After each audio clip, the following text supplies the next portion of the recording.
देखिए, आज शुरू करेंगे धारा 7 एविडेंस एक्ट की। धारा 7 है विवाद वे तथ्य जो विवादक तथ्यों के प्रसंग हेतु क्या परिणाम है। इसको देखिए, पहले देख लेते हैं क्या कहती धारा। धारा कहती है वे तथ्य सुसंगत हैं जो सुसंगत तथ्यों के या विवादक तथ्यों के अभवित या अन्यथा प्रसंग हेतु के परिणाम है, या जो उसकी वस्तु स्थिति को गठित करते हैं जिसके अंतर्गत वे घटित हुई हैं, या जिनसे उनके घटने या संव्यवहार का अवसर दिया है। तो एक तरीके से सुसंग मुझे पहले इसका उदाहरण देखेंगे, कल आधा रह गया था। उदाहरण से जो ज्यादा स्पष्ट हो जाएगा। उदाहरण कहता है, प्रश्न यह है कि क्या कान ने खाको लूटा। कान ने खाको लूटा। प्रश्न क्या है कि कान ने खाको लूटा। प्रश्न है कि क्या कान ने खाको लूटा। अब ये कहता है वे तथ्य सुसंगत हैं कि लूट के थोड़ी देर पहले खा अपने कब्जे में धन लेकर किसी मेले उसने दूसरे व्यक्तियों को उसे दिखाया या उनसे इस तथ्य का कि उसके पास धन है उल्लेख किया। मतलब खा के पास धन था, खा के पास धन है, वो क्या गया सबसे पहले, वो कहाँ गया, मेले में गया। मेला होगा, मेला लगा होगा, वहां वो गया। मेला में जाके वो उसने लोगों से क्या कहा कि मेरे पास धन है, या उन लोगों को दिखाया हो, किसी को हो सकता है दिखाया हो, या किसी से कहा हो कि मेरे पास अभी पैसा है, इस तरीके की बात उसने कहा। तो ये कह रहा है कि वो तथ्य सुसंगत है। मतलब क्या तथ्य, वो तथ्य सुसंगत है जो उसने किसी अन्य से कहे कि मेरे पास पैसा है। क्या है, मेरे पास पैसा है, धन है। ये तथ्य सुसंगत, ये तथ्य सुसंगत क्यों माने जा रहे हैं। ये तथ्य सुसंगत इसलिए माने जा रहे हैं कि उससे अवसर प्राप्त होता है काको, किसको, काको। काको अवसर मिला, या कह लीजिए मौका मिला, मौका कह लीजिए या अवसर कह लीजिए। काको किस बात का अवसर मिला, उसको लूटने का। उसको पता पड़ा ना कि इसके पास धन है। जैसे हम बैंक जाते हैं, बैंक से पैसा निकाल के लाते हैं, उसके बाद हम दूसरों से किसी से कहते हैं कि भाई हमारे पास काफी पैसा है, बोले संभाल के चलना है, बोले कोई लूट ना ले, या हमने किसी को बताया, तो वो क्या है, वो सामने वाले को इस बात का अवसर दे रहा है कि इसको लूट लो। अगर वो बेईमान है तो ऐसा नहीं कि हर कोई लूट लेता है, लेकिन एक अवसर तो मिला, ये पता तो पड़ रहा है सामने वाले को कि इसको पता था कि इनके पास धन है, इसीलिए इसने इसको लूटा, है ना। तो ये क्या है, एक अवसर है। इसीलिए ये तथ्य क्या है, ये तथ्य जो उसने धन मेले में जाके कहा कि मेरे पास धन है, या किसी को दिखाया कि मेरे पास है, ये क्या है, ये सुसंगत है, रिलेवेंट है, घटना से जुड़ा हुआ है। घटना से इसीलिए जुड़ा हुआ है कि पहले उसको अगर पता होता कि इसके पास पैसा नहीं है तो क्या वो लूटता, नहीं लूटता, लेकिन उसको चूंकि ये पता पड़ गया कि इसके पास धन है, पैसा है, इससे अच्छी रकम प्राप्त हो सकती है, इसी वजह से उसने जो है लूटा। तो वो लूटने की वजह क्या है, लूटने की वजह ये है कि उसको पता पड़ गया था कि इनके पास जो है धन है, इसीलिए वो तथ्य क्या है, सुसंगत है, यानी उस तथ्य का जो है न्यायालय में साक्ष्य दिया जा सकता है। ठीक, अब देखिए क्या कहता है अगला क्वेश्चन इसका है। प्रश्न यह है कि क्या का ने खा की हत्या की। अब यही प्रश्न जो लूट की जगह जो होता है, का ने खा की क्या की है, हत्या। ये हत्या का एक उदाहरण देकर आपको समझाने की कोशिश की गई है कि मान लीजिए आरोप है कि क्या का ने खा को जो है हत्या कारित की। अब देखिए क्या कहता है, उस स्थान पर जहां हत्या की गई थी उसके समीप भूमि पर गुत्थम गुत्था से बने हुए चिन्ह सुसंगत तथ्य है। मतलब जो लड़ते हैं तो वहां पे जो चिन्ह बन गए थे वो क्या है, वो सुसंगत है। वो सुसंगत क्यों है, क्योंकि वो घटना से जुड़े हैं। तो गुत्थम गुत्था कह रहा है ये, गुत्थम गुत्था, मतलब जब हाथापाई होती तो दो लोग लड़ते हैं आपस में, तो उसमें निशान जो बढ़ जाते हैं जमीन पर, उसकी बात कह रहा है कि गुत्थम गुत्था से जो निशान बने हैं, जो चिन्ह बने हैं, वो सुसंगत माने गए हैं। क्यों माने गए हैं सुसंगत, इसीलिए माने गए हैं, उससे पता पड़ रहा है कि अवसर के भैया इनमें जो है पहले लड़ाई हुई थी, एक लड़ाई की जो वजह थी, उस वजह से क्या हुआ, उस वजह से इन्होंने क्या किया, इसका हत्या कारित की। पहले क्या हुए जो आपस में झगड़े, और झगड़े का क्या था परिणाम था, क्या था परिणाम निकला झगड़े का। झगड़े का क्या परिणाम निकला, झगड़े का ये परिणाम निकला कि जो जमीन पे जो है इनके निशान बन गए, और उसकी वजह, उसके बाद इन्होंने क्या किया, इसकी कर दी। तो कुल मिला के जो गुत्थम गुत्था के जो चिन्ह हैं, साक्ष्य दिया जा सकता है। क्यों दिया जा सकता है, क्योंकि वो भी घटना से जुड़े हुए हैं, वो भी क्या है, घटना से रिलेवेंट है। इसीलिए ऐसे तथ्य भी क्या है, ऐसे तथ्य भी सुसंगत माने गए हैं क्योंकि वो घटना से जुड़े हैं, रिलेवेंट है घटना से, और उस घटना का परिणाम ये निकला है कि भैया वो गुत्थम गुत्था से जो क्या बने थे, चिन्ह बने थे। अब तीसरी समस्या इसमें दी है, प्रश्न यह है कि क्या काने खा को विष दिया, यहाँ हत्या की थी, क्या काने खा को क्या दिया, विष दिया। ये तीसरी समस्या उन्होंने बना दी कि विष की जो है जहर, विष मतलब जहर दिया, पॉइजन दिया कि नहीं दिया।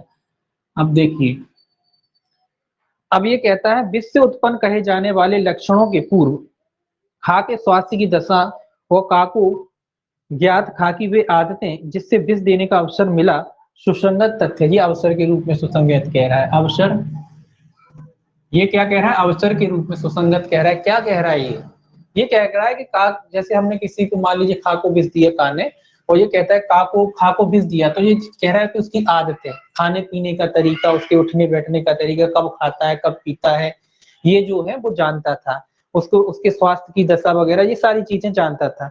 तो इससे उसको ये पता पड़ा कि भाई इसका अवसर, ये मतलब हर कुछ आदमी होते हैं पर्टिकुलर वही सही टाइम पे खाना उठना बैठना उस तरीके का, तो उसका उठने बैठने का इनको तरीका पता था, कब खाता है कब पीता है कब क्या करता है, ये सारी जानकारी वो रखता था। कौन रखता था, का रखता था, उसके बारे में मतलब पूरी रेकी कर रखी थी एक तरीके से कि ये कब उठता है कब बैठता है कब कहाँ जाता है।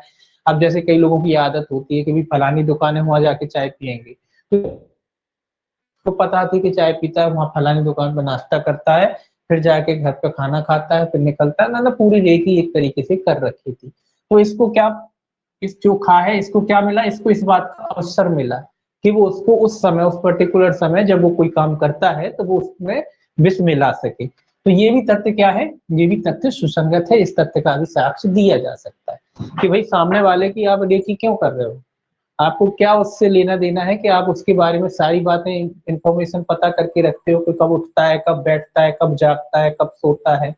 तो ऐसे तथ्यों का भी क्या दिया जा सकता है, ऐसे तथ्यों का भी साक्ष्य दिया जा सकता है, क्योंकि इससे समझ में आता है अवसर मिला, आपको एक मौका मिला उसको जहर देने का, आपने उसकी रेख के बाद आपको एक अवसर प्राप्त हुआ, और जब आपको अवसर प्राप्त हुआ तब आपने क्या किया, उसको जहर दिया, विष दिया।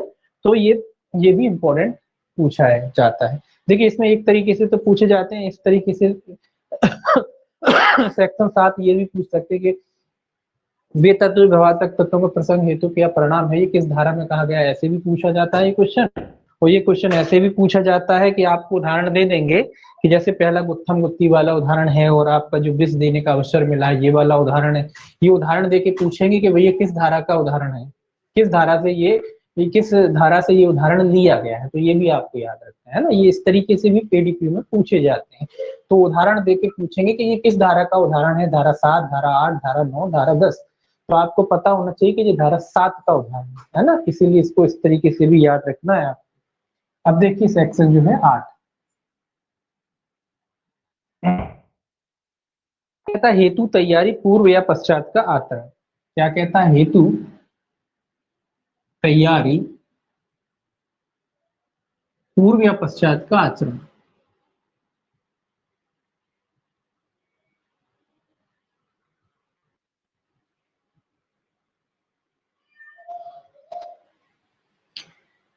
देखिए ये क्या कहता है, इसको पहले पढ़ें।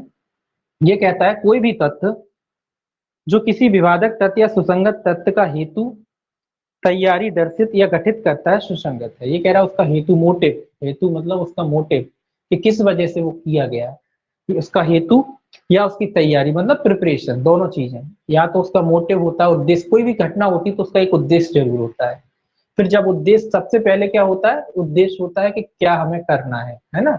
फिर उसके बाद हम तैयारी करते हैं, एक उद्देश्य आप परीक्षा दे रहे हैं, आपका उद्देश्य है कि हमको सिविल जज बनना है, एडीपीओ बनना है, ये आपका उद्देश्य है, उसके लिए आप तैयारी कर रहे हो, प्रिपरेशन कर रहे हो, तो वो सारी चीजें हैं। हेतु क्या तैयारी दर्शित गठे, वो क्या है, वो सारे तथ्य क्या है, सुसंगत है कि क्यों आप तैयारी क्यों कर रहे हो, तैयारी कर रहे हो तो उसके पीछे कोई उद्देश्य होगा, उद्देश्य है सिविल जज बनना, है ना। ऐसे ही अपराध में होता है, ऐसे हर चीज में होता है, जो भी चीज आप करते हो सबसे पहले मोटिव होता है, आपका एक उद्देश्य होता है, उस उद्देश्य के अनुसरण में आप क्या करते हो, प्रिपरेशन करते हो, तैयारी करते हो, है ना। फिर उसका क्या निकलता है, उसका एक परिणाम निकलता है ना, जो भी निकले। तो वो सारे तत्व क्या होते हैं, वो सारे तत्व जो है सुसंगत होते हैं। देखिए ये क्या कहता है कोई भी तथ्य जो विवादक तथ्य या सुसंगत तथ्य का हेतु तैयारी दर्शित या गठित करता है सुसंगत है।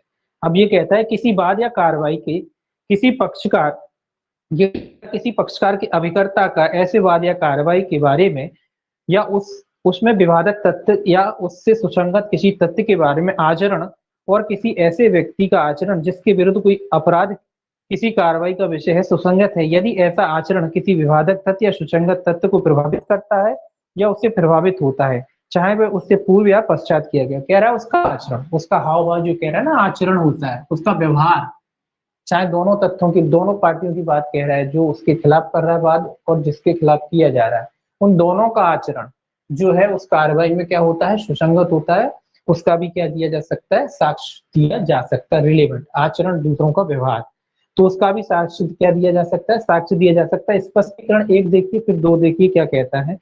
इस धारा में आचरण शब्द के अंतर्गत कथन नहीं आते जब तक कि वे कथन उन कथनों से भिन्न कथनों के साथ साथ और उन्हें स्पष्ट करने वाले ना हो, किंतु इस अधिनियम के किसी अन्य धारा के अधीन उन कथनों की सुसंगति इस पर इस स्पष्टीकरण पर प्रभाव नहीं डालेगी। ये कह रहा है कि मात्र कथन जो है आचरण की श्रेणी में नहीं आते इस धारा के अनुसार, लेकिन अगर किसी अन्य धारा की बात नहीं डालती है ना, तो हो सकता है किसी मामले में कथन जो है आचरण की श्रेणी, लेकिन इस धारा के लिए ये कह रहा मात्र कथन, मात्र कहना वर्ग जो है कथन जो है इस धारा की श्रेणी में नहीं आते, आचरण की श्रेणी में नहीं आ रहे। कथन जो है आचरण की श्रेणी में मतलब तो कोई हाव भाव दे दिया जाए, कुछ एक्टिविटीज उसके साथ जोड़ जाए, केवल कहने भर से चीजें नहीं होंगी, चीज नहीं होती, उसके आपने कुछ कहा उसके बाद आपने कोई एक्शन लिया तब जाके वो जो आपके आचरण की श्रेणी में आएंगे। अगर आपने कोई कथन करा और उसके अनुसरण में थोड़ा सा भी काम किया तब वो आचरण की श्रेणी में आएगा। हालांकि आगे जाके माना जा सकता है किसी भी धारा में, तो ये धारा उसको रोकेगी नहीं, ये भी कह रहा है। दूसरा कहता है जब किसी व्यक्ति का आचरण सुसंगत है तब उससे या उसकी उपस्थिति और श्रवण गोचरता मतलब उसकी श्रवण गोचरता मतलब जहां वो देख रहा है खड़ा हुआ है स्थायी रूप से, श्रवण गोचरता, श्रवण गोचरता का मतलब है सुनते हुए, श्रवण शक्ति मतलब सुन रहा है उसको, जिसको चीज को वो सुनता है। श्रवण गोचरता मतलब उसकी सुनाई में आता है, उसको सुन सकता है जिस चीज को। श्रवण गोचरता में किया गया कोई भी कथन जो उस आचरण पर प्रभाव डालता है सुसंगत है। मतलब कोई भी व्यक्ति, जैसे कोई घटना हुई और हमने उसको सुना, कोई घटना हो रही, मान लीजिए बगल में लड़ाई हो रही है, हम थोड़ा दूर है लड़ाई से, कथन वहां पे लड़ाई की जोर जोर से आवाजें आ रही है जो हमारे कानों में पड़ रही है, हमने उसको सुना है। श्रवण गोचरता का मतलब हमने उन चीजों को सुना, तो वो क्या है, वो सुसंगत है। उन चीजों का क्या दिया जा सकता है, उन चीजों का साक्ष्य दिया जा सकता है। जैसे मान लो अभी उदाहरण भी स्पष्ट हो जाएगा। देखिए पहले उदाहरण, एविडेंस में उदाहरण ही इंपॉर्टेंट है, क्योंकि जब तक उदाहरण क्लियर नहीं होंगे तब तक धाराएं क्लियर नहीं होती है ना। तो उदाहरण इसके ज्यादा इंपॉर्टेंट है, उदाहरण पढ़ने हैं, सेक्शन याद करने हैं, उदाहरण आपको समझने हैं। देखिए अगला कहता है खा की हत्या के लिए काका विचारण किया जा रहा है। किसकी हत्या के लिए, खा की हत्या हुई है, मर्डर किसका हुआ है, खाका, और विचारण किसका हो रहा है, काका। काका क्या हो रहा है, विचारण, काका विचारण चल रहा है, हत्या हुई है खा की, यानी खा की हत्या के लिए किसका विचारण हो रहा है, काका विचारण हो रहा है। अब देखिए ये क्या कहता है, ये कहता है वे तथ्य की का ने का ने गा की हत्या की है। किसने, का ने, किसने किसकी हत्या की थी, गा की। हत्या का विचारण किसका चल रहा है, खा का।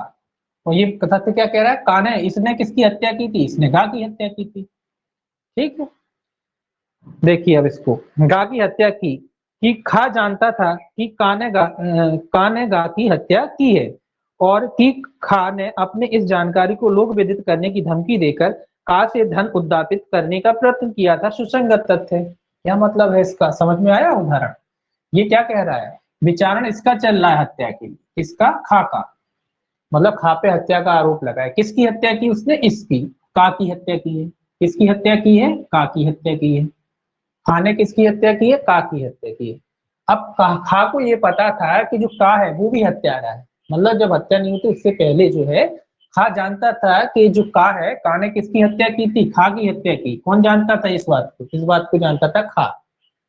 तीन लोग थे, उसमें से खा जो जानता था कि भाई जो है इसने, जो का ने जो है किसकी हत्या की है, गा की हत्या की है। तो ये तथ्य सुसंगत माने जा रहे हैं। ये तथ्य सुसंगत क्यों माने जा रहे हैं? ये तथ्य इसीलिए सुसंगत माने जा रहे हैं कि इससे पता पड़ता है कि भाई का की हत्या क्यों की होगी, सॉरी, का ने खा की हत्या क्यों की होगी, का ने खा की हत्या क्यों की, इससे ये पता पड़ता है। क्या पता पड़ता है जी? ये पता पड़ता है कि जो खा था उसको क्या करता था, ब्लैकमेल करता था। कौन करता था ब्लैकमेल? खा करता था। किसको करता था? का को डराता था कि भैया तुमने गा की हत्या की, मुझे ये पता है, मुझको पैसा दो, धन दो, पैसा दो, नहीं तो मैं क्या करूंगा, ये घट जो है ये बात सबको बता दूंगा, ये बात क्या करूंगा, मैं सबको बता दूंगा, नहीं तो तुम मुझे पैसा दो। अब इसने पैसों की मांग की, एक आध बार हो सकता है इसने पैसे की पूर्ति की, फिर जब ब्लैकमेलिंग बढ़ जाती है तो क्या होता है, परेशान होकर का ने क्या किया, खा की हत्या कर दी। तो इससे ये पता पड़ रहा है, इससे ये समझ में आ रहा है कि का ने खा की हत्या क्यों की, इससे जो रीजन है हत्या का वो समझ में आ रहा है। इसीलिए वो सारे तथ्य जो उस घटना से जुड़े हुए हैं वो सारे तथ्य क्या है, सुसंगत है, क्योंकि ये समझ में आ रहा है कि भाई का ने जो हत्या की है, क्योंकि हत्या जब कोई भी व्यक्ति करता है तो कोई वजह होती है, बगैर वजह तो कोई को शौक होता नहीं है कि भाई हत्या करेगा, तो हत्या करने के पीछे वजह होती है, तो वो वजह समझ में आ रही है। इस घटना से क्या समझ में आ रही है, वो वजह। तो इस वजह से जो भी घटनाएं आपस में लिंकेड है, जुड़ी हुई है, उन सारे तथ्यों का क्या दिया जा सकता है, सारे तथ्यों का साक्ष्य दिया जा सकता है। तो कुल मिला के समझ में आया कि का ने खा की हत्या क्यों की, इसीलिए की कि वो ब्लैकमेल करता था, वो ये जानता था कि जो का ने जो है गा की हत्या की है, उससे पैसे मांगता था, उसको ब्लैकमेल करता था। उस बात से दुखी होकर या उस बात से तंग आकर के का ने सोचा कि इस खा को ही निपटा देता हूँ, इसकी एक हत्या इसकी तो की ही है, इसको भी निपटा देता हूँ, ना रहेगा बांस ना बजे बांसुरी। इस तरीके की घटना है। इसीलिए कह रहा है कि जो पूरी जो तथ्य हैं वो सब सुसंगत हैं। न्यायालय में इन सारे तथ्यों का क्या दिया जा सकता है, साक्ष्य दिया जा सकता है। साक्ष्य इसीलिए, हालांकि वो अलग हत्या है, बाकी ये वाला अलग मैटर है, लेकिन चूंकि मैटर भले ही अलग है लेकिन वो इसकी हत्या का कारण बन रहा है, वो हत्या की वजह बन रहा है, इसीलिए उस तथ्य को जो है सुसंगत तथ्य घोषित किया गया, उसका साक्ष्य जो है न्यायालय में दिया जा सकता है। हालांकि ये घटना अलग है, ये घटना अलग है, ये मैटर अलग है और ये मैटर अलग है, दो मैटर है।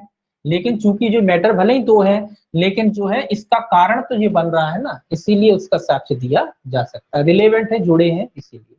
अब देखिए क्या कहता है अगला, का बंद पत्र के आधार पर रुपए के संदाय के लिए खापर वाद लाता है। ये क्या कह रहा है, का बंद पत्र के आधार, का वाद ला रहा है किस पर, खापर, किसके लिए, बंद पत्र के आधार पर, कि हमारा जो है बंद पत्र हुआ था, एक एग्रीमेंट हुआ था, बंद पत्र एग्रीमेंट वगैरह हुआ था, किससे हुआ था, खा से हुआ था।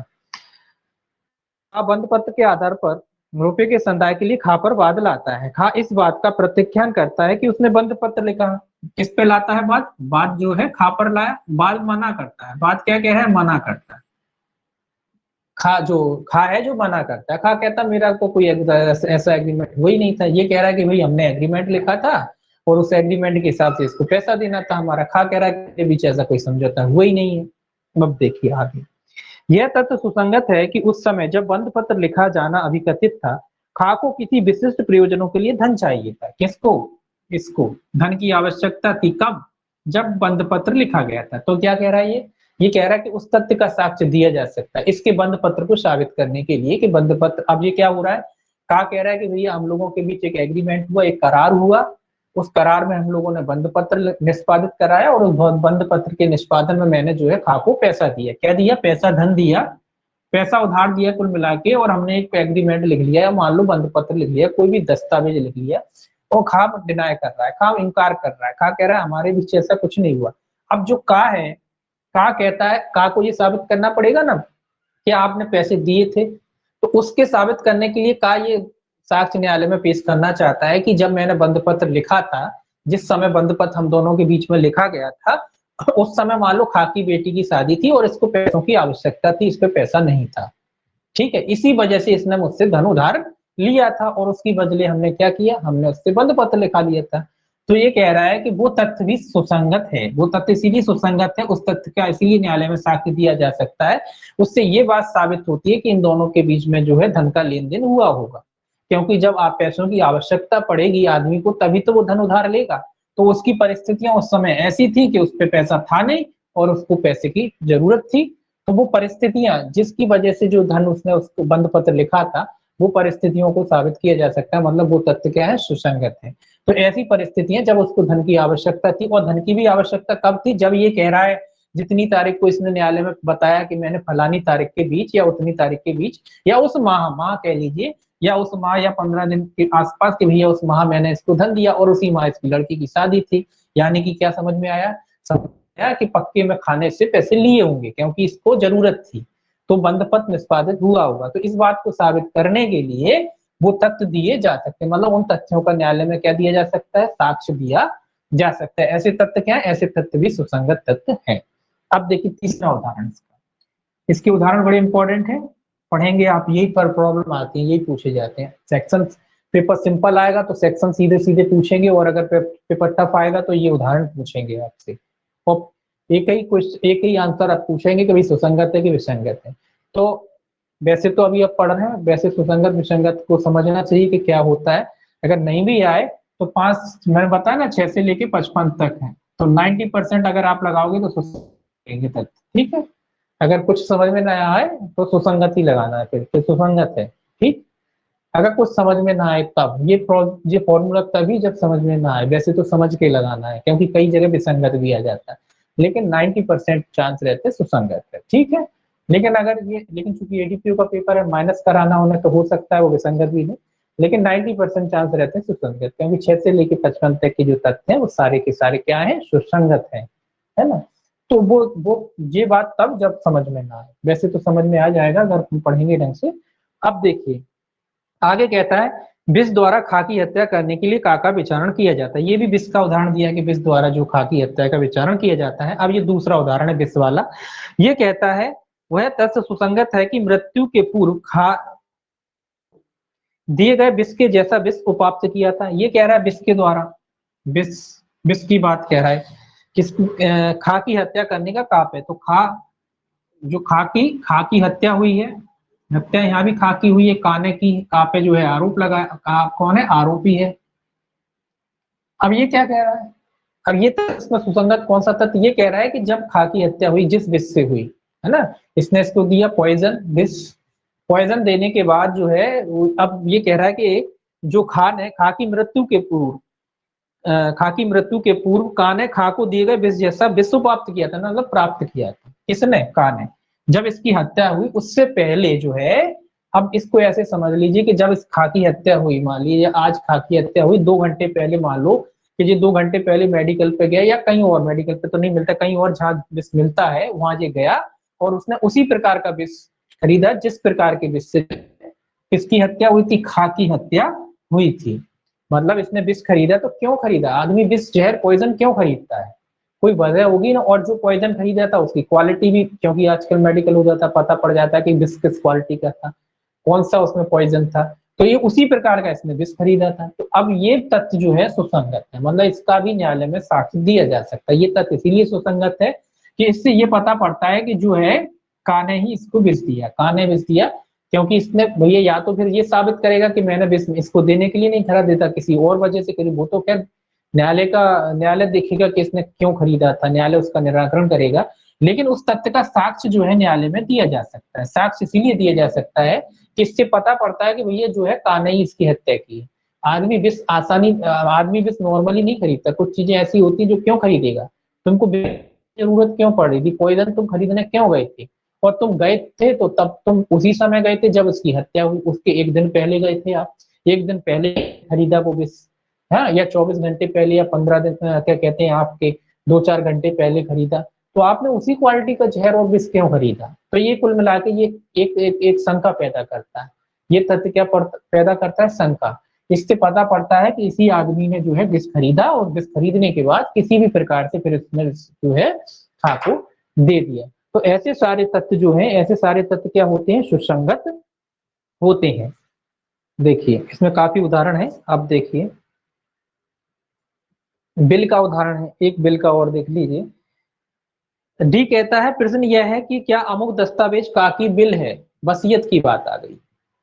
ये कह रहा है कि वसीयत जो है, कि प्रश्न वही है कि का की बिल है, मतलब इसकी बिल, अब इसी की मान लीजिए एक ही बिल है, ये इसने वसीयत लिखी होगी, बात कह रहा है कि क्या वो एक ही बिल है, मतलब डिस्ट्रीब्यूट है, कि जो बिल है, वसीयत जो लिखी गई है वो कार ने लिखी है कि नहीं लिखी है। अब इसमें क्या कहता है, तो कहता है वे तथ्य सुसंगत है कि अभिकथित बिल की तारीख से थोड़े दिन पहले का ने उन प्रश्नों की जांच की जिनमें अभिकथन बिल के उपबंधों का उपबंध है कि उसने वह बिल करने के बारे में वकीलों से परामर्श किया और उसने अन्य बिलों के प्रारूप बनवाए जिन्हें उसने पसंद नहीं किया। अब क्या कह रहा है, अब डिस्ट्रीब्यूट तो ये है कि मान लीजिए जो बिल पे कई बार विवाद हो जाते हैं, 4 आ गए, वो कह रहे हैं ये बिल झूठी है, वो कह रहा है ये बिल झूठी है। अब बात आती है कि जो बिल लिखी गई है, ए ने जो है बिल लिखी है, क्या ये बिल जो है जो वसीयत जो है ए ने लिखी? तो अब कह रहा उस समय जब ए ने वसीयत लिखी थी उसने अपने वकीलों को बुलाया था, क्योंकि वकील से लिखवाते हैं लोग बिल।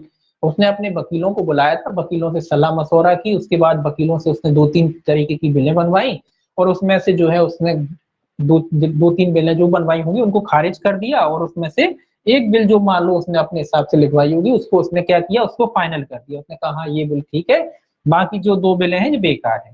तो ये कह रहा है कि उन तथ्यों का भी साक्ष्य दिया जा सकता है। वे तथ्य भी क्या है, सुसंगत है।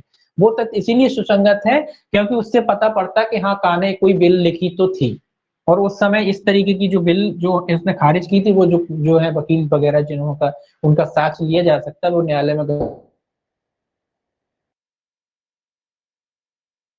तो लिखी थी इसने। अब वो बात अलग है कि वो न्यायालय डिसाइड करेगा कि ये वही बिल है कि दूसरी बिल है कि फर्जी है कि नहीं, वो न्यायालय करे। तो अपना तो मतलब इतना है कि वो साक्ष्य जो है न्यायालय में दिया जा सकता है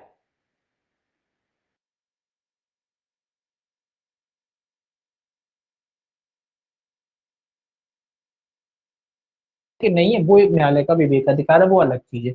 अब उन्हें केवल इतना देखना है। 1 मिनट यार, आ गया। देखिए अब उनको बस इतना देखना है कि क्या वो साक्ष्य न्यायालय में दिया जा सकता है, अपना केवल अभी इतना ही मैटर चल रहा है।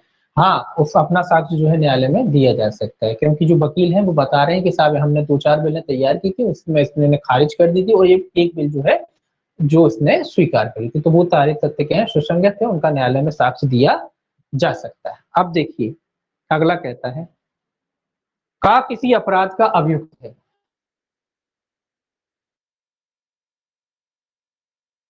इस समय या पश्चात का ने ऐसे साक्ष्य का प्रबंध किया जिसकी प्रवृत्ति ऐसी थी कि मामले के तथ्य उसके अनुकूल प्रतीत हो या कि उसने साक्ष्य को नष्ट किया या छिपाया कि वह व्यक्तियों की जो साक्षी हो सकते हैं उपस्थिति निवारित की, अनुपस्थिति उपाप्त की या लोगों को उसके संबंध में मिथ्या साक्ष्य देने के लिए तैयार किया। ये क्या कह रहा है, ये कह रहा है कि किसी अपराध का जो है कापे आरोप है। तो ये कह रहा है कि जी ये सातिर हत्यारों की बात कह रहा है, ये सातिर हत्यारे अपराध करने से पहले इनने फील्डिंग जमाई। क्या फील्डिंग जमाई? कि हम पहले से ही एविडेंस ऐसे बना लें कि हमारे खिलाफ जो है वो अपराध साबित ना हो पाए। तो ये उसकी बात कह रहा है कि इन्होंने क्या किया, पहले से ही साक्ष्य तैयार कर लिए। मान लो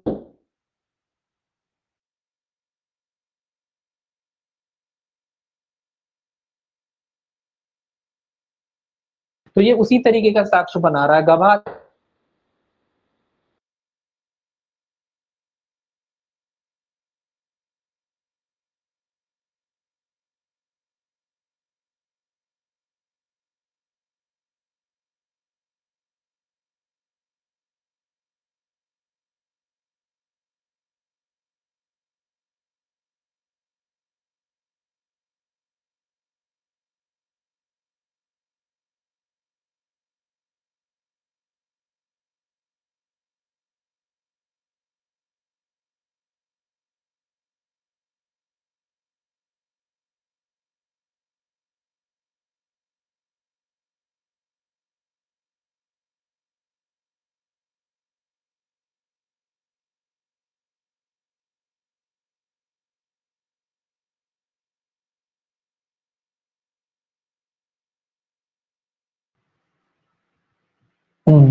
जी अब आ गया होगा, ठीक है। अब देखिए ये सात हत्यारे की बात कह रहा है, जो अगला उदाहरण है कि अपराध किया, उससे पहले इसने फीलिंग जमाई, जो डी वाला उदाहरण है उसने क्या किया, ई वाला जो उदाहरण है उसमें क्या किया, उसने पहले से फील्डिंग जमा ली, अपने गवाह तैयार किए अपराध करने से पहले ही। सातिर अपराधी है ना, तो कहीं होटल में कमरा बुक कर लिए, काफी दूर जाके हत्या यहाँ करनी थी, मान लीजिए इसको हत्या करनी थी ए स्थान पे, यहाँ से 100, 200, 500, 1000 किलोमीटर जाके उसने एक होटल बुक करा। होटल बुक करने के बाद अपना वो सारी व्यवस्थाएं वगैरह जमाई, व्यवस्थाएं वगैरह जमा के वहां पे गवाह वगैरह तैयार किए कि जी गवाही दे सके कि नहीं हम उस समय यहाँ थे। तो एक आदमी दो जगह तो हो नहीं सकता। तो ये कह रहा है इस तरीके की जो व्यवस्थाएं इसने जमाई थी, इस तरीके का जो व्यवस्था जमाने की इसने कोशिश की थी, गवाह वगैरह तैयार किए थे जब इसने जो अपराध करने से पहले, तो उन तथ्यों का भी जो है साक्ष्य दिया जा सकता है। इससे ये साबित होता है कि इस व्यक्ति ने जो है वही अपराध किया है। अपने बचाव में क्या किया इसने, अपने बचाव में इसने क्या किया, अपने बचाव में इसने उस तथ्यों को क्या किया, उस तथ्यों को अपने आप को बचाने के लिए इसने क्या किया, झूठी परिस्थितियां गढ़ी। तो जिन झूठी परिस्थितियों को इसने गढ़ा उनका भी साक्ष्य दिया जा सकता है, वो भी तथ्य क्या है, सुसंगत माने गए हैं। उससे समझ में आता है कि इसी ने अपराध किया होगा। तो उन तथ्यों का भी न्यायालय में क्या दिया जा सकता है, साक्ष्य दिया जा सकता है। अगला कहता है, प्रश्न यह है कि क्या का ने खा को लूटा, वही लूट वाला प्रश्न है लेकिन थोड़ा अलग है। ये कहता वे तथ्य कि खा के लूटे जाने के पश्चात गा ने का की उपस्थिति में कहा कि खा को लूटने वाला आदमी को खोजने के लिए पुलिस आ रही है और वह उसके तुरंत पश्चात का वहां से भाग गया। ये भी तथ्य सुसंगत है। क्या मतलब, मान लीजिए चार लोग बैठे चाय की दुकान पर चाय पी रहे थे, उन्होंने कहा कि फलान कल जो वो है जहां लूट हुई थी, बोले उसको पकड़ने पुलिस वाले आए हैं। उसमें से एक व्यक्ति जो चाय पी रहा था बगैर कुछ कहे तुरंत उठ के क्या कर देता है, वहां से भाग जाता है। तो ये तथ्य सुसंगत, ये तथ्य सुसंगत इसलिए इससे समझ में आता है उसका आचरण ये बताता है कि कोई खोट है इसके आचरण में, मतलब इसने अपराध किया हुआ तभी तो भगा, सही आदमी होता तो क्यों भगता। तो ये तथ्य सुसंगत है, इसका साक्ष्य दिया जा सकता है। हालांकि वो बात अलग है कि वो बाद में न्यायालय में जाकर ये साबित करे कि मेरा अर्जेंट कोई काम आ गया, तब वो एक अलग मैटर है। मतलब अपन तो इतना देख रहे हैं कि उसका साक्ष्य दिया जा सकता है कि नहीं, बिल्कुल दिया जा सकता है, उस तथ्य का साक्ष्य दिया जा सकता है। ऐसा तथ्य क्या है, ऐसा तथ्य भी सुसंगत है। इससे पता पड़ता है कि आपने कुछ दाल में कुछ काला था, इसीलिए आप क्या करे, आप वहां से भग गए। जैसे ही आपको पता पड़ा कि पुलिस आ रही है, आपने आधी चाय छोड़ी और सीधे भग गए। तो वो बात अलग है, बाद में जाके न्यायालय में वो ये साबित कर दे कि मेरे घर से फोन आ गया, अर्जेंट काम था, कुछ वजह थी, वो एक अलग मैटर है। वो न्यायालय देखेगा कि वाकई में अर्जेंट काम था या नहीं था, वो एक अलग चीज है। अब उनको तो बस इतना देखना है क्या उस तथ्य का साथ, बिल्कुल उस तथ्य का साक्ष्य दिया जा सकता है, क्योंकि वो परिस्थितियां ये दर्शित करती हैं कि इन्होंने कुछ ना कुछ तो किया है, तभी ये लोग यहाँ से क्या हुए, फरार हुए। इतना सुन के कि पुलिस आ रही है, जो कल लूट हुई थी उनको पकड़ने, और लूट जिसने की वो तुरंत उठ के वहां से भाग गया। तो इससे शो होता है कि इन्होंने कुछ ना कुछ तो किया होगा। तो ऐसे तथ्यों का जो है साक्ष्य दिया जा सकता है। अब देखिए अगला प्रश्न है, प्रश्न यह है कि क्या खा के प्रति का 10,000 रुपए का लेनदार है। वही है कि भैया ले 10,000 रुपए जो है उससे वसूल करने थे, लेनदार है कि नहीं, मतलब उससे 10,000 रुपए वसूली थी कि नहीं थी। अब उस प्रश्न देखिए क्या कहता है, यह तथ्य की कार से गा ने धन उधार मांगा और कि घा ने का से का की उपस्थिति में श्रवण गोचरता में कहा कि मैं तुम्हें सलाह देता हूं कि तुम का पर भरोसा ना करो, क्योंकि वह खा के प्रति 10,000 रुपए का लेनदार है, और कि का कोई उत्तर दिए बिना वहां से चला गया, सुसंगत तथ्य। ये क्या कह रहा है, प्रश्न यह है कि खा के प्रति का 10,000 रुपए का लेनदार है, मतलब खा के प्रति, खा से वसूलने हैं किसको, का को कितने रुपए वसूलने हैं, 10,000। प्रश्न ये है कि 10,000 रुपए लेने हैं, किससे लेने हैं, खा से इसको लेने हैं। अब ये कहता है, कहां तक उदाहरण, ये वाला, यह तथ्य कि का ने गा से धन उधार मांगा, किसने, का ने किससे मांगा, इससे भी मांगा, किससे, गा से। का ने किससे मांगा उधार, गा से उधार मांगा। का ने गा से धन उधार मांगा कि घा ने का की उपस्थिति में, किसने कहा, डी ने, अब डी और आ गया, घा किसकी उपस्थिति में, गा की उपस्थिति में, घा ने किसकी उपस्थिति में, गा की उपस्थिति में, गा भी खड़ा था उस समय, गा की उपस्थिति में कहा था, घा ने गा से का की उपस्थिति में, का की उपस्थिति में कह रहा है, घा ने का की उपस्थिति में गा से कहा, इससे कहा, और उस समय मतलब ये तीनों लोग जो है मौजूद थे, ये तीनों लोग उस समय मौजूद थे जब इनके बीच में जो है बात हुई, है ना।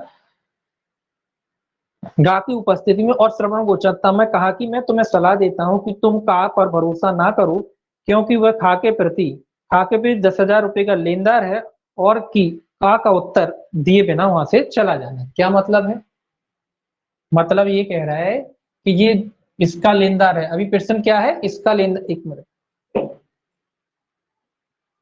ये जो है लेनदार किसका है, इससे लेना है खा से पैसे। अब ये कह रहा है जब पैसे उधार लेने थे तो ये 3 लोग व्यक्ति आपस में खड़े थे, ये 2 लोग, इन दोनों का आपस में लेन देन था, ये बीच में जनाब आ गए और ये बोलते हैं कि इनका जो रिकॉर्ड है पहला अच्छा नहीं है, इससे भी इसने पैसे उधार लिए, उनका चुकाया नहीं है अभी तक, तो मेरी तो सलाह है, बोले मत दो इनको, क्योंकि ये ले लेता है लेकिन देता नहीं है ना, इस तरीके की बात हुई।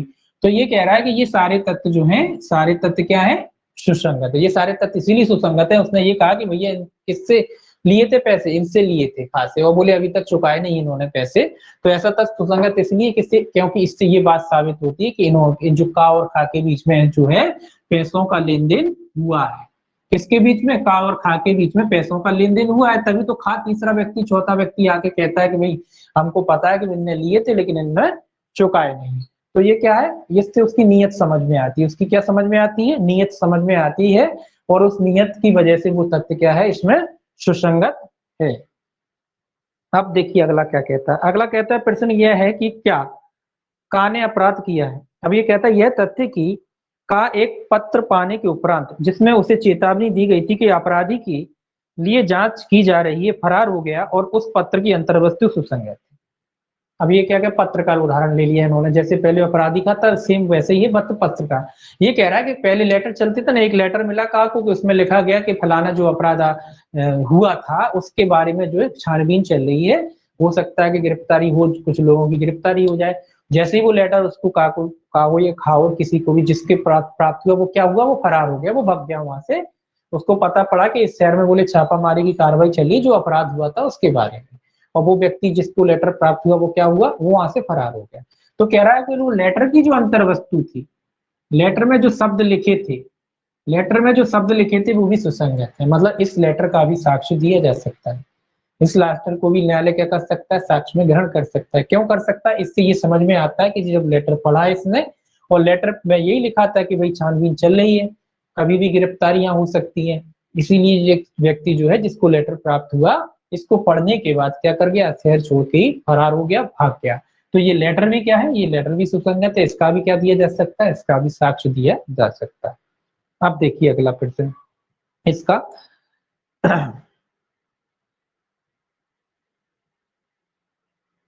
अगला है का किसी अपराध का अभियुक्त है। ये तथ्य कि अभिकथित अपराध के किए जाने के पश्चात वह फरार हो गया, या उस अपराध के अर्जित संपत्ति या संपत्ति के आगम उसके कब्जे में थे, या कि उसने उन वस्तुओं को जिनसे वह अपराध किया गया था या किया जा सकता छिपाने का प्रयत्न किया था, ये सारे तथ्य सुसंगत। ये तो क्लियर उदाहरण है कि जो भी अपराध वगैरह हुआ था उससे संबंधित जो भी आय थी, संपत्ति थी जो उस व्यक्ति के पास थी, और वो दस्तावेज वगैरह हो सकते हैं, हथियार वगैरह हो सकते हैं जो अपराध में इस्तेमाल किए गए थे, उन सारी चीजों को इसने क्या किया था, छिपाने की कोशिश की थी। तो उन सारे तथ्यों का भी क्या दिया जा सकता है, साक्ष्य दिया जा सकता है, मतलब जो बरामदगी होती है एक तरीके से, उन सारे तथ्यों का भी साक्ष्य दिया जा सकता है कि इससे पहले इसने इनको मिटाने की कोशिश की, इनको हटाने की कोशिश की, या इसका अन्य प्रकार से व्ययन करने की कोशिश की, तो वो सारे तथ्य जो क्या है, सुसंगत है।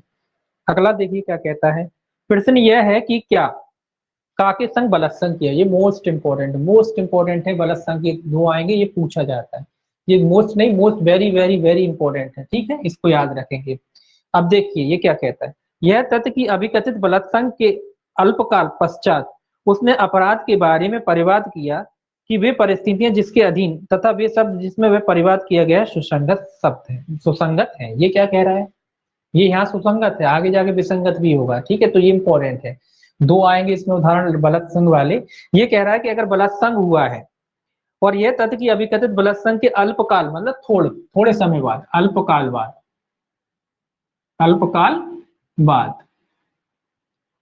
अल्पकाल बाद या पश्चात अपराध के बारे में परिवाद किया, अपराध के बारे में क्या किया, परिवाद किया या शिकायत किया, परिवाद किया या शिकायत किया, परिवाद किया, कहाँ गया, परिवाद किया, वे परिस्थितियां जिसके अधीन तथा वे तथ्य जिनके अधीन वे परिवाद किया गया सुसंगत। तो कह रहा है वो परिस्थितियां और वो परिस्थितियों से जुड़ी सारी घटनाएं क्या मानी गई हैं, या सुसंगत मानी गई हैं, क्या है, सुसंगत है। परिवाद किया तो क्या है, सुसंगत है। अभी उदाहरण और भी आएगा कि जहां परिवाद किए बिना, तो वो दोनों इसीलिए ये इंपॉर्टेंट है, वो आता है इंपॉर्टेंट, तो ये दोनों इसको साथ में पढ़ेंगे तब ये आपका सही होगा आंसर। ये पूछा जाता है, बहुत पूछा जाता है। इसके अलावा इसका दूसरा आता है, वो अब आता है वह तथ्य कि उसने परिवाद किए बिना कहा कि बलात्कार किया गया, ये दूसरा इसका आ गया। यहाँ तो इसने परिवाद किया, तो परिवाद किया तो सुसंगत है। ये कह रहा उसके अल्पकाल बाद जो बलात्कार हुआ उसके थोड़े समय बाद जो भी परिस्थितियां घटना वगैरह हुई हैं, जिन घटनाओं के आधार पर उसने क्या किया, कंप्लेन किया, शिकायत किया, वो सारे तथ्य जो क्या है सुसंगत है, उनका साक्ष्य न्यायालय में दिया जा सकता है। अब इसी का उल्टा कह रहा है, जो आगे पूछा जाता है, यह तथ्य कि उसने परिवाद किए बिना कहा कि मेरे साथ बलात्कार किया गया है, इस धारा के अधीन आचरण के रूप में सुसंगत नहीं है। अब ये क्या कह रहा है, परिवाद किए बिना, परिवाद किए बिना। अब ये कह रहा है इसमें तो परिवाद किया है तो ये सुसंगत हो गया था, लेकिन यहाँ कोई कंप्लेन नहीं की उसने, कोई शिकायत नहीं की, तो ये परिवाद किए बिना अगर उसने ऐसा कहा है तो ऐसा तथ्य सुसंगत नहीं होगा।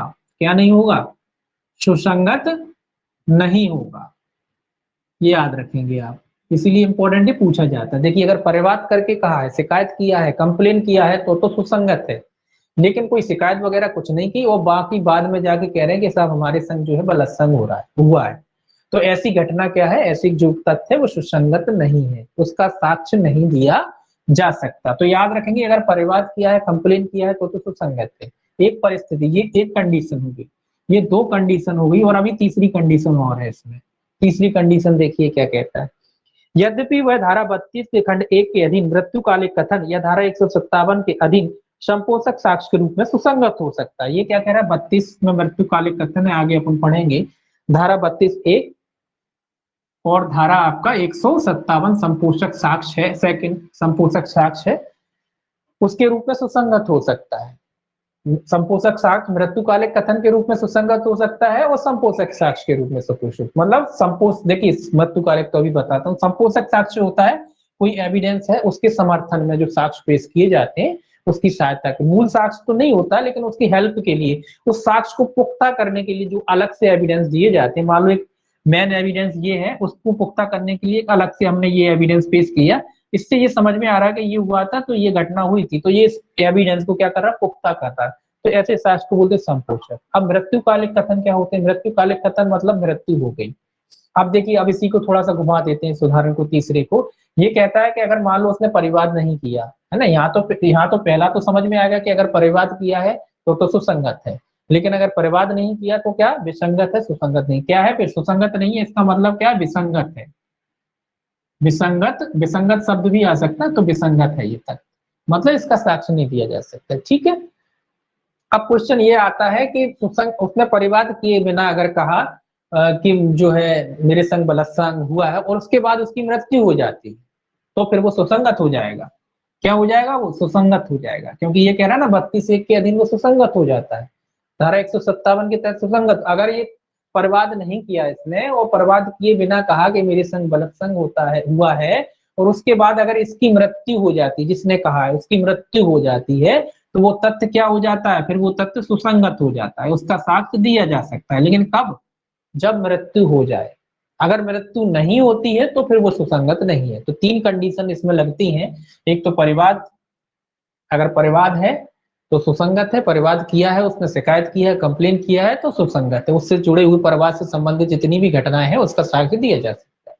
दूसरा कहता है कि कोई परिवाद कोई शिकायत नहीं की है तो सुसंगत नहीं होगा, सिवाय अगर उसकी मृत्यु हो जाए या संपोषक साक्ष्य के। मतलब ये साक्ष्य ऐसा नहीं कि जो साक्ष्य बिल्कुल ही बेकार है, बिल्कुल बेकार नहीं है, थोड़ा इस्तेमाल किया जा सकता है, थोड़ा बहुत उसका संपोषक साक्ष्य के रूप में इस्तेमाल कर सकते हैं। लेकिन अगर मृत्यु हो जाती है, थोड़ा मृत्यु हो जाती है तो फिर वो सुसंगत हो जाता है। तो दोनों चीजें कंडीशन याद रखना है इसकी, कि अगर मृत्यु होगी, परिवाद किए बिना अगर कहा है और मृत्यु होती तो ही सुसंगत है, अन्यथा सुसंगत नहीं है। ठीक है, तो ये काफी इंपॉर्टेंट सेक्शन जो है, क्लॉज है ये, ऐसे के ऐसा उदाहरण पूछेंगे, या तो ये तो पूछते नहीं है, इन दोनों में से पूछेंगे।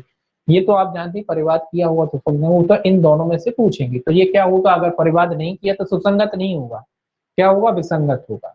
ठीक है, तो याद रखना ये पूछा जाता है, बहुत ही ज्यादा पूछा जाता है परीक्षा में। और देखिए अगला, ये लगभग उसी के जैसा दूसरा उदाहरण है।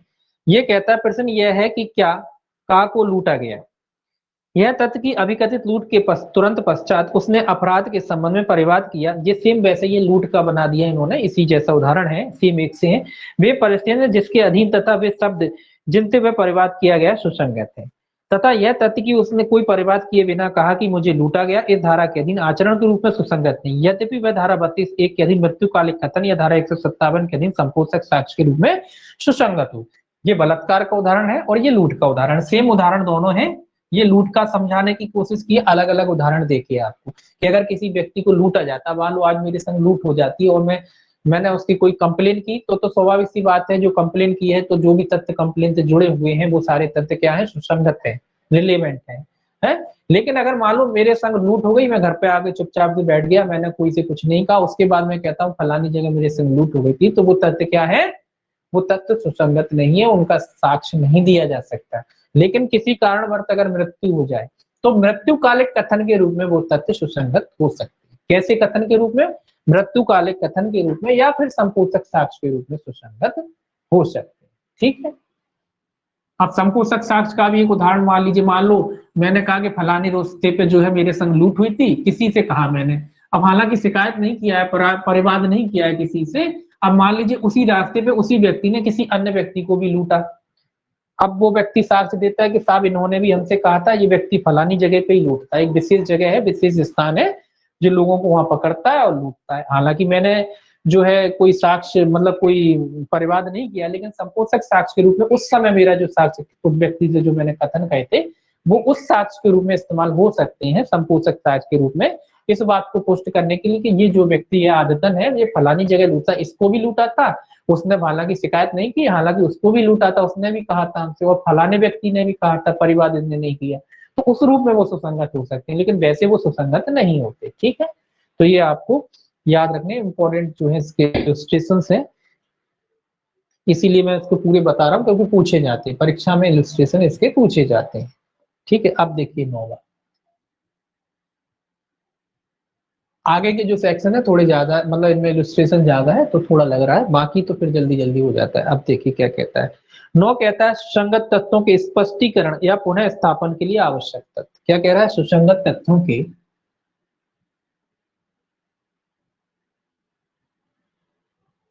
के स्पष्टीकरण या पुनः स्थापन के लिए आवश्यक तथ्य, स्थापन के लिए आवश्यक तथ्य, पुनः स्थापन के लिए आवश्यक तत्व,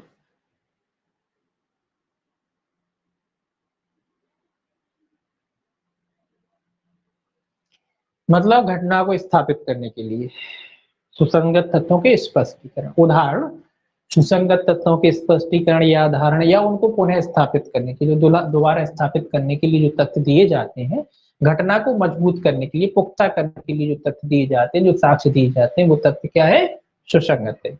जो सुसंगत तथ्य है उनको और भी अधिक पुख्ता करने के लिए, और भी अधिक स्ट्रॉन्ग करने के लिए, इतना सिंपल भाषा में समझ लीजिए, और भी मजबूत करने के लिए जो तथ्य दिए जाते हैं वो क्या है, वो सुसंगत है। देखिए अब क्या कहता है, ये कहता है वे तथ्य जो विवादक तथ्य या सुसंगत तथ्य के स्पष्टीकरण या पुनर्स्थापन के लिए आवश्यक हैं, अथवा जो किसी विवादक तथ्य या सुसंगत तथ्य द्वारा इंकित अनुमान का समर्थन या खंडन करते हैं, अथवा जो किसी व्यक्ति या वस्तु का जिसकी अनन्यता सुसंगत है अनन्यता स्थापित करते हैं, अथवा ये वह समय या स्थान स्थिर करते हैं जब या जहां कोई विवादक तथ्य या सुसंगत तथ्य घटित हुआ है, अथवा जो उन पक्षकारों का संबंध दर्शित करते हैं जिनके द्वारा ऐसे किसी तथ्य या संव्यवहार किया गया था, वहां तक सुसंगत है जहां तक वे उस प्रयोजन के लिए आवश्यक है।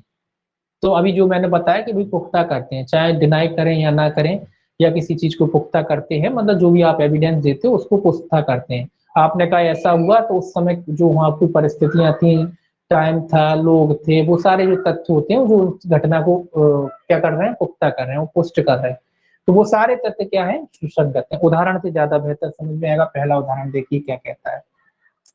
ये कहता है प्रश्न यह है कि क्या कोई विशिष्ट दस्तावेज काकी बिल है, ये काकी बिल की बात कह रहा है, ये भी बिल की बात हो रही है कि भी बिल जो है अब वसीयत है कि नहीं है। अब उसका उदाहरण है, ये कह रहा है अभी कथित बिल की तारीख पर का की संपत्ति की या उसके कुटुंब की अवस्था सुसंगत तथ्य है। ये क्या कह रहा है, अवस्था,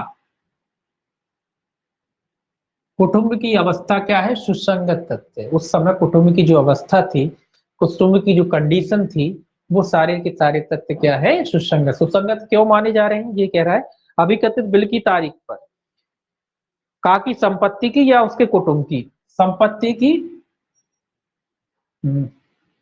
हाँ संपत्ति और कुटुंब, ये संपत्ति और कुटुंब की जो अवस्था है वो सुसंगत है। वो सुसंगत क्यों है? देखिए कोई आदमी बिल रख रहा है, उस समय उसके पास संपत्ति भी तो होना चाहिए। उस संपत्ति थी कि नहीं थी? जितने जो बिल में इसने जो संपत्ति बताई है, जो बिल में इसने जितनी संपत्ति, जितना खेत मान लो तो रकबा वगैरह जो बताया होगा, जमीन घर वगैरह है वो बताया होगा, तो उसका एक संपत्ति के बारे में उसने जिक्र किया होगा ना बिल में, कि मेरी, जब अपन बिल लिखते हैं तो उसमें सारा जिक्र करते हैं कि हमारी इतनी संपत्ति है, इतना इतने के हम मालिक हैं, इतनी संपत्ति मेरी पत्नी के नाम है, इतनी मेरी नाम है, तो जो मेरे नाम है उस संपत्ति में फलाने हिस्सा इसको, फलाना हिस्सा उसको, दिखाना हिस्सा उसको, ऐसे। तो उस संपत्ति की जो विषय वस्तु है, कह रहा है कि जो अवस्था वगैरह जो उसने बताई होगी बिल में, तो वो बिल में जो बताई है उस समय, वो भी उस समय जैसा इसने बिल में बताया उस समय भी वही स्थिति थी। तो इसको प्रमाणित कर रहा है ना उसकी बिल को कि भाई इसी ने लिखा है। तो ऐसे तथ्य भी क्या है, सुसंगत है। कुटुंब की स्थिति मतलब परिवार की क्या स्थिति थी उस समय, मतलब परिवार की स्थिति का भी इसीलिए साक्ष्य दिया जा सकता है कि संयुक्त था पहले परिवार, अब पहले कई लोग मिलके रहते थे, फिर इनमें बंटवारा हुआ, फिर उसके बाद फिर तीसरा हो गया, तो इस तरीके से परिवार जो है छोटे छोटे हिस्सों में बढ़ गया। पहले एक संयुक्त संपत्ति हुआ करती थी, फिर दो हिस्से हो गए, फिर उसके चार हिस्से हो गए, फिर उसके दो हिस्से फिर हो गए। तो ये कह रहा है कुटुंब की स्थिति। तो ये सारे तथ्य भी क्या है, सुसंगत है, ताकि वो इस बात को साबित करते हैं कि जो बिल जो लिखी गई थी इसी के द्वारा लिखी गई थी। तो कुटुंब की अवस्था और संपत्ति की अवस्था, कुटुंब और संपत्ति की जो अवस्था है, जो स्थिति उस समय थी और आज थी, तो वो क्या है, वो भी सुसंगत है, उसका भी साक्ष्य दिया जा सकता है। अब अगला कहता है का पर निकृष्ट आचरण, निकृष्ट मतलब होता है गलत आचरण, एक मिनट, कलंकारात्मक आचरण, शर्मनाक आचरण, या गलत कह लीजिए, गलत आचरण, शर्मनाक आचरण, गलत आचरण, बेहुदा आचरण, कुछ भी कह लीजिए। का पर निकृष्ट आचरण का लांछन लगाने वाले अपमान लेख के लिए खा पर का बाद लाता है। खा प्रतिज्ञान करता है कि वह बात जिसका अपमान लेख होना अभिकथित है सच है। कौन कहता है? देखिए पहले एक व्यक्ति ने आरोप लगाया कि भी इन्होंने हमारे खिलाफ जो है मानहानिकारक कथन कहे, मानहानिकारक बातें कही, अपमानजनक जो है इन्होंने हमारे संग जो है बातें की। खा किसने लगाया? का पर निकृष्ट आचरण का लांछन लगाने वाला अपमान लेख के लिए खा पर का बाद लाता है। कौन ला रहा है? खा पर का बाद ला रहा है। का बाद ला रहा है किस पर? खा पर। का कह रहा है कि भाई जो खा जो थे ये जनाब है, इन्होंने जो है निकृष्ट आचरण का जो इस्तेमाल करते हुए हम पे जो है लांछन झूठे आरोप जो है लगाए। खा प्रतिज्ञान करता है कि यह बात जिसका अपमान लेख होना अभिकथित है सच है। खा क्या कह रहा है? खा क्या कह रहा है? खा ने स्वाभाविक सी बात है, खा डिनाई करेगा। खा कहता है कि भैया जो बात जो आचरण ये लगा रहे हैं, जो आरोप हम पे लगा रहे हैं, ये गलत है। और जो बात है ना, जो बात हमने ये कही है, वो बात मान हानिकारक है ही नहीं। वो ये कह रहे हैं जो बात हमने कही वो मान हानिकारक है ही नहीं। पक्षकारों की उस समय की स्थिति और संबंध जब अपमान लेख प्रकाशित हुआ था, विवादित तथ्यों को पुनः स्थापन के रूप में सुसंगत हो सकते हैं। ये कह रहा है कि पक्षकारों की उस समय स्थिति, दोनों की आपस में जो स्थिति थी, जो रिलेवेंट था, जो संबंध था, तो उन तथ्यों को आपस में पुनः स्थापन के लिए क्या हो सकते हैं, सुसंगत माना गया। सुसंगत, इसको और भी पढ़ेंगे अभी तब और आएगा। तो वो तथ्य जो आपस में जुड़े हुए इन दोनों से, बीच में जो इन दोनों की जो क्या था, संबंध था, इन दोनों का आपस में बोल संबंध मतलब बोलचाल होता है ना, जो आपस में एक दूसरे का व्यवहार होता है, एक दूसरे की दोस्ती होती है, किसी में दुश्मनी होती है, तो वो जो सारे तथ्य हैं वो सारे तथ्य क्या है, सुसंगत है। इसी में का और खा के बीच किसी ऐसी बात के विषय में विवाद की विशिष्टियां जो अभिकथित अपमान लेख से असंगत है, विसंगत है, यद्यपि वह तथ्य की कोई विवाद हुआ था, यदि उसके उससे का और खा के पारस्परिक संबंधों पर प्रभाव पड़ा है, सुसंगत हो सकता है। तो मैंने वही कहा कि इनके संबंध, इनके जो आपस के संबंध हैं उससे समझ में आता है, तो कुल मिला के जो संबंध वगैरह हैं उससे समझ में आता है कि पहले इनके बीच में लड़ाई हुई, झगड़ा हुआ, फिर लड़ाई हुई, झगड़ा हुआ, फिर इसने क्या किया, इसने बदतमीजी की, किसके संग? खा के संग। इसने बदतमीजी की खा के संग, इस पर लांछन लगाए, इसके बारे में उटपटांग बातें कही। तो जो संबंध थे, इनके संबंध देखे जाएंगे कि आपस में कैसा संबंध था, आपस में लड़ाई हुई होगी, झगड़ा हुआ होगा, तो वो सारे के सारे तथ्य क्या है, सुसंगत है। सारे तथ्य इसलिए सुसंगत है, तभी तो पता पड़ेगा। कोई आदमी जबरदस्ती तो किसी को गाली देता नहीं, कोई वजह होती, कोई कारण होता है, इनके बीच में झगड़ा हुआ, इनके बीच में अच्छा व्यवहार नहीं रहता एक दूसरे से। आप देखिए दो एक ही मोहल्ले में एक ही कॉलोनी में जो लोग रहते हैं, कुछ लोगों की अच्छी पटती कुछ की नहीं पटती, आपस में जलते हैं। तो उसी वाली तरीके की बात है कि आपस में इनकी पटती नहीं थी, इसीलिए इसने इसके बारे में ऐसी बातें कही। तो वो सारे जो तथ्य होते हैं वो सारे तथ्य क्या है, सुसंगत है। अब देखिए अगला कहता है, का एक अपराध का अभियुक्त है यह तथ्य कि उस अपराध के किए जाने के तुरंत पश्चात का अपने घर से फरार हो गया।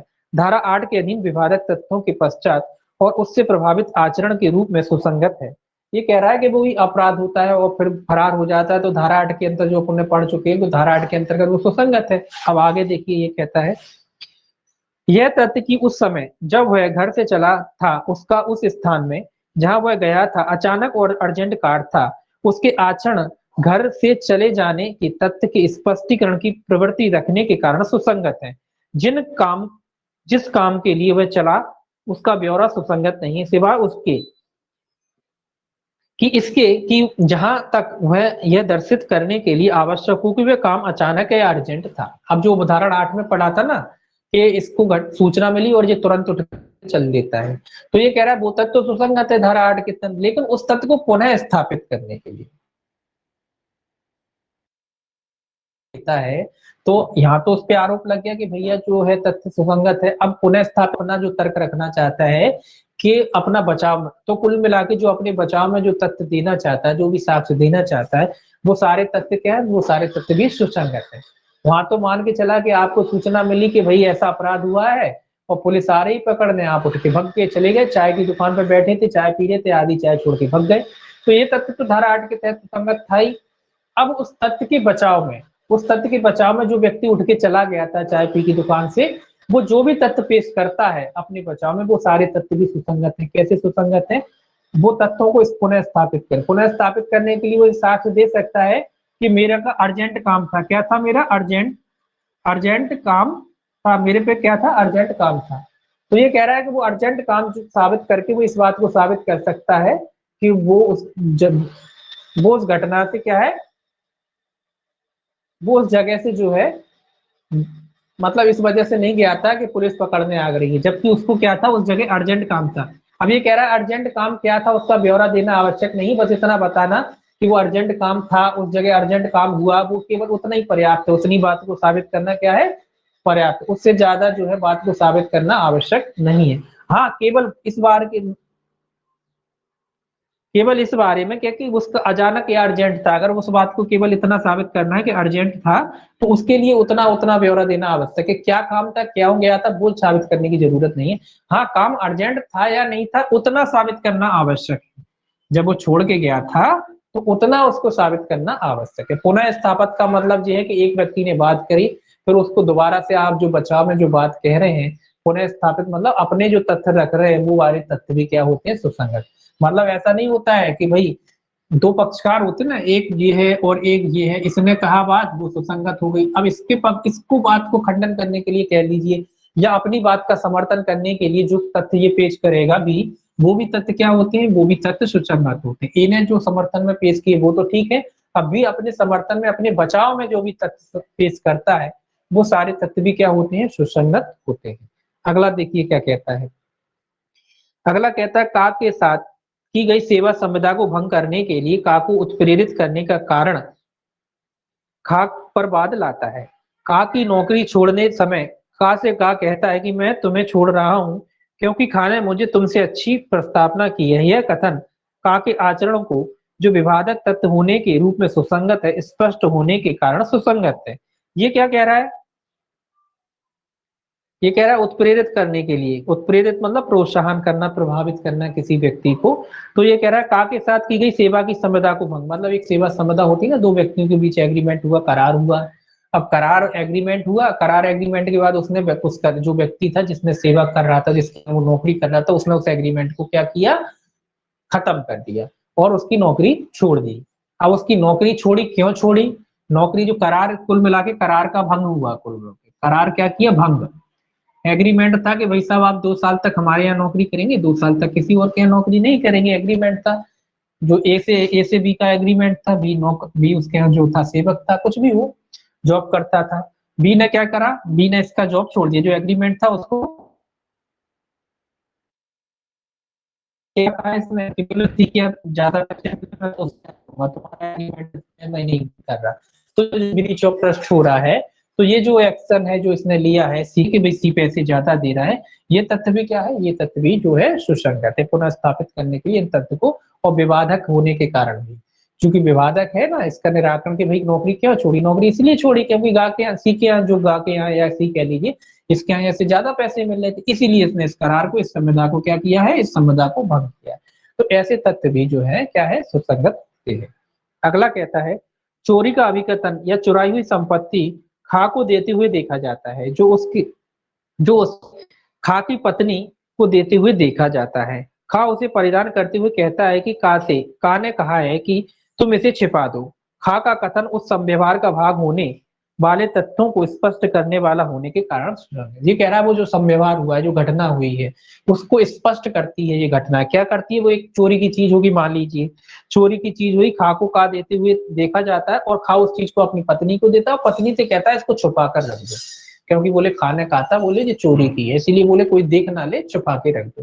तो चूंकि उस संव्यवहार की जो प्रकृति है उसको क्या करती है, वो बात स्पष्ट करती है कि जो वस्तु है चोरी की रही होगी, तभी तो आदमी छुपा के रखेगा, दुका के रखेगा। तो इस तरीके की बातें जो हुई हैं वो एक ही संव्यवहार में हुई ना, एक ही अनुक्रम में हुई हैं, तो इसीलिए वो सारे तथ्य क्या है, सुसंगत। उदाहरण के लिए मान लो कोई व्यक्ति चोरी का मोबाइल खरीद के लाता है, या मान लीजिए चोरी की कोई चीज वस्तु खरीद के लाता है और वो चोरी की चीज खरीद के लाके अपनी पत्नी को देता है और कहता है इसको रख दो, मैं चोरी की लाया हूँ। वो फलाने व्यक्ति ने कहा चोरी की है, बोले कुछ दिनों इसको छुपा के रखना पड़ेगा, बाद में इस्तेमाल करेंगे, छुपा के रख। तो वो सारे तथ्य, चूंकि एक ही घटना है, उस व्यक्ति से खरीदा, फिर उसने कहा कि चोरी का है, तो पत्नी से कहा कि छुपा के रख दो, बाद में इसका इस्तेमाल करेंगे। तो ये तथ्य क्या है, ये भी रिलेवेंट है, घटना से जुड़े हुए हैं, तो ये सारे तत्व भी क्या है, सुसंगत है। अगला कहता है का बलवे के लिए विचारित किया जा रहा है और उसका भीड़ का आगे आगे चलना साबित हो चुका है। इस संव्यवहार की प्रकृति को स्पष्ट करने वाली होने के कारण भीड़ की आवाजें सुसंगत है। अब ये बलवा की बात कह रहा है कि दंगाइयों की भीड़ जा रही थी, उसमें ये साबित हो गया कि ए नाम का जो व्यक्ति था या का नाम का जो व्यक्ति था उस भीड़ में सबसे आगे चल रहा था, उसकी अगुवाई कर रहा था भीड़ की। अब भीड़ की क्या कह रहा है कि भीड़ की आवाजें सुसंगत है। आवाजें मतलब आपने देखा हो ना, नेताजी जाते हैं, नेताजी चले जा रहे हैं आगे आगे, पीछे उसकी जनता उसका क्या करती है, नारे लगाती चली जाती है, फलाने नेताजी की जय हो, फलाने नेताजी की जय हो। ऐसे ये कह रहा है कि भाई दंगा हुआ, दंगे में जो भीड़ के आगे आगे चल रहा था, पीछे भीड़ चिल्ला रही थी इसका नाम ले लेके जोर के, चलो संघर्ष करो हम साथ में, चलो चलो, मतलब कुछ भी चिल्ला रही हो एक्स वाई जेड। तो वो जो आवाजें जो जनता चिल्ला रही थी, जो भीड़ चिल्ला रही थी, वो सारे तथ्यों का भी साक्ष्य दिया जा सकता है। वो सारे तथ्य भी क्या है, सुसंगत है। अब देखिए एक और देखिए सेक्शन 10, सेक्शन 10 देख लीजिए, 11 थोड़ा अलग है फिर, है ना। सेक्शन 10 कहता है सामान्य परिकल्पना के बारे में षड्यंत्रकारी द्वारा कही गई बातें। ये षड्यंत्रकारी की बात करता है कि सामान्य परिकल्पना के बारे में षड्यंत्रकारी द्वारा कही गई बातें। सेक्शन 10 कैसे संबंधित है, सामान्य परिकल्पना के बारे में, और 11 में अन्यत्र उपस्थिति से सिद्धांत वो कल पढ़ेंगे, अन्यत्र उपस्थिति अलग है। सामान्य परिकल्पना के बारे में, सामान्य परिकल्पना के बारे में, सामान्य परिकल्पना के बारे में षड्यंत्रकारी द्वारा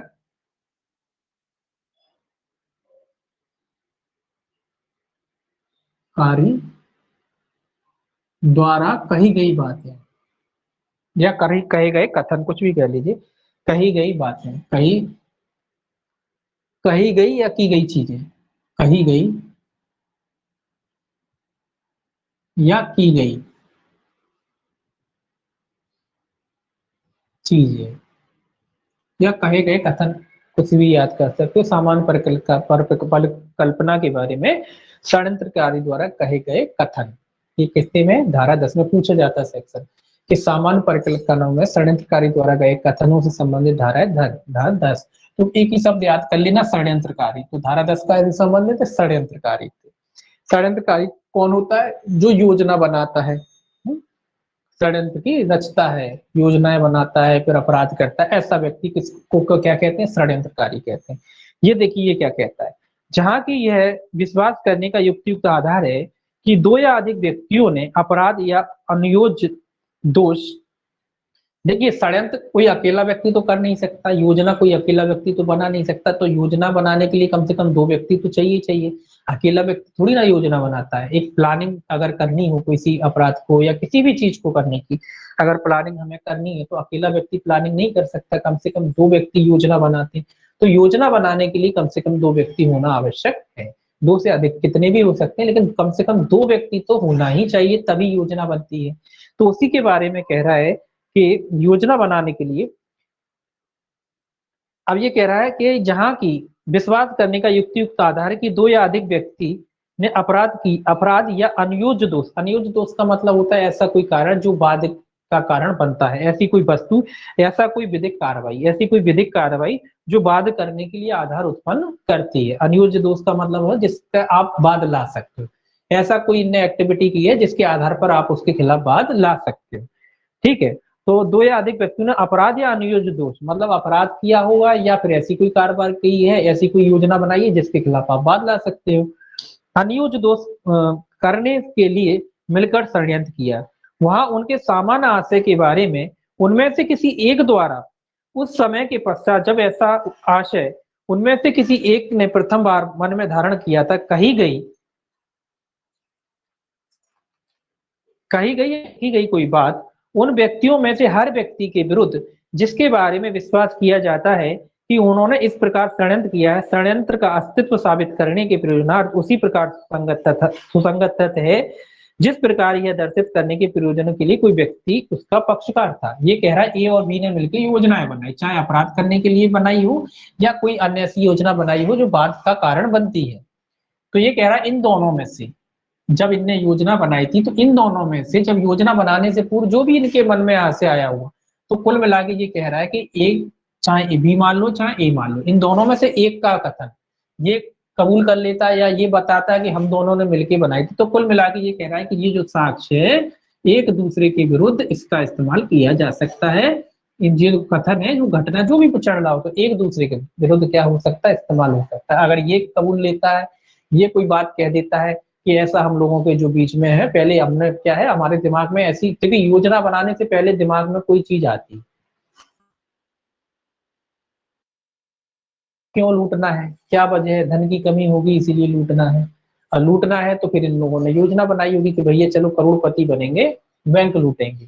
तो योजना होगी, तो इन दोनों में से जो उनसे की जो जो आपस में जो इनने योजना बनाई है उसके बारे में दोनों में से कोई भी कथन करता है, वो दोनों कथन एक दूसरे के विरुद्ध क्या है, सुसंगत है।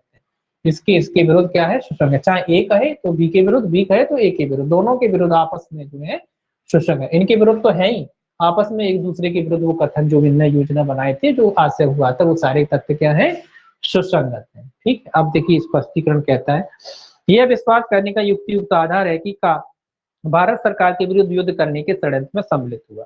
अब बात आती कि भाई भारत सरकार के विरुद्ध ये युद्ध करा, और युद्ध करने के लिए स्वाभाविक सी बात है, भारत सरकार है, भारत देश है, तो उसके लिए क्या करना पड़ेगा, इनको कुछ षड्यंत्र करना पड़ेगा। तो अब ये कहता है खान ने उस षड्यंत्र के प्रयोजनार्थ यूरोप से आयुध प्राप्त किए, गाने वैसे ही उद्देश्य से कलकत्ते में धन संग्रह किया, घाने मुंबई में लोगों को उस षड्यंत्र में सम्मिलित होने के लिए प्रेरित किया, रा ने आगरे में उस उद्देश्य के पक्ष पोषण में लेख प्रकाशित किए, और गा द्वारा कलकत्ते में संग्रहित धन को लेकर दिल्ली से छा के पास काबुल भेजा। इन तथ्यों और षड्यंत्र का वृतांत देने वाले झा द्वारा लिखी पत्र की अंतर्वस्तु में से हर एक षड्यंत्र का अस्तित्व साबित करने के लिए तथा उनमें काकी सह अपराधिता साबित करने के लिए भी सुसंगत है, चाहे वह उन सभी के बारे में अनभिज्ञ रहा हो और चाहे उन्हें करने वाले व्यक्ति उसके लिए अपरिचित रहे हों, चाहे वे उसके षड्यंत्र में सम्मिलित होने से पूर्व या उसके षड्यंत्र से अलग हो जाने के पश्चात घटित हुए। ये क्या कह रहा है, ये देखिए षड्यंत्र होता है, चूंकि भारत सरकार का षड्यंत्र है तो एक व्यक्ति तो करेगा नहीं, कई व्यक्ति, तो इसमें कई व्यक्तियों की बात कह रहा है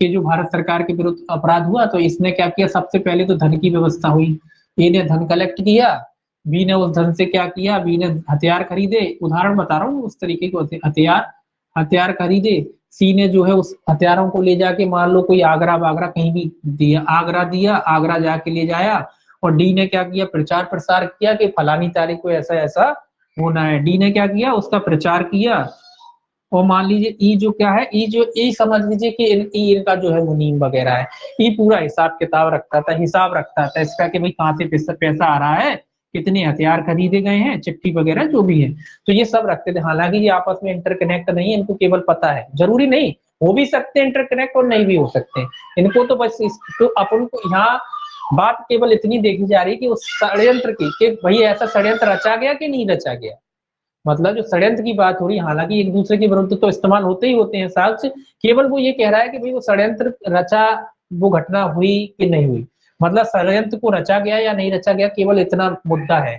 तो इतना मुद्दा है तो ये कह रहा है धन कलेक्ट किया, फिर इसने इसको दिया, हथियार आए, उससे फिर सी ने आगरे में, ये आगरे में उसको जाकर पहुंचाया, फिर इसने प्रचार करा कि भाई फलानी तारीख को जो ई है ये क्या करता था, जो उसका कलेक्शन वगैरह करता था धन का, कि कितना पैसा आ रहा है, कहाँ जा रहा है, कितने के हथियार खरीदे जा रहे, कितने के पैम्पलेट हुए। तो ये कह रहा है ये आपस में जो हिसाब हो रहा है, ये इसमें जो हिसाब किताब रखा है, ये सारे के सारे तत्व जो है एक दूसरे के विरुद्ध भी सुसंगत है, और इस बात को साबित करने के लिए भी सुसंगत है कि भारत सरकार के विरुद्ध जो है षड्यंत्र जो है रचा गया था। तो उस बात को साबित करने के लिए जो हिसाब किताब इसने जो रचा था, वो सारे तथ्य जो क्या है सुसंगत है, क्योंकि उसके हिसाब किताब से समझ में आता, मतलब डायरी लगी मान लो इसकी पुलिस के हाथ, तो जो डायरी में जो कथन किए होंगे, इन्होंने लिखा होगा कि भाई हमने ऐसा किया, फलानी जगह से पैसा कलेक्ट किया, उस देश ने इतना दिया, यहाँ से इतना आया, फिर वो माल इधर गया उधर गया, तो जो हिसाब किताब का जो बैलेंस है उससे ये समझ में आता है कि इस प्रकार का जो है षड्यंत्र वगैरह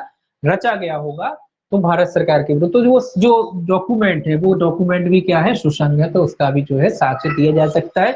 साक्ष्य इसीलिए दिया जा सकता है क्योंकि उससे षड्यंत्र जो है जो किया गया था उसकी बात स्पष्ट होती है, समझ में आता है कि षड्यंत्र रचा। यहाँ ये जरूरी नहीं कि ए डी को जानता हो या सी डी को जानता हो या ये इसको जानता हो, इससे कोई फर्क नहीं पड़ता। और साथ ही साथ ये भी कह रहा है कि अब मान लो ए और बी ने मिलकर क्या किया, षड्यंत्र रचा। ए और बी ने मिलकर क्या किया, दो ही लोगों का उदाहरण ले लो, इन दोनों ने मिलकर क्या किया, षड्यंत्र रचा। षड्यंत्र के बाद आपस में सलाह वगैरह हुई, फिर बी इससे अलग हो गया, बी क्या हो गया, इससे अलग हो गया कि भैया हमें नहीं करना, बी क्या हुआ, बी उससे अलग हो गया। उसके बाद ए जो है, ए ने अब बी अलग हो गया, ए अकेला पड़ा, ए ने बोला ठीक है तुम अलग होते हो जाओ। फिर बाद में कुछ दिनों बाद, कुछ महीनों बाद इसने जो है उस षड्यंत्र को क्या दिया, अंजाम दिया।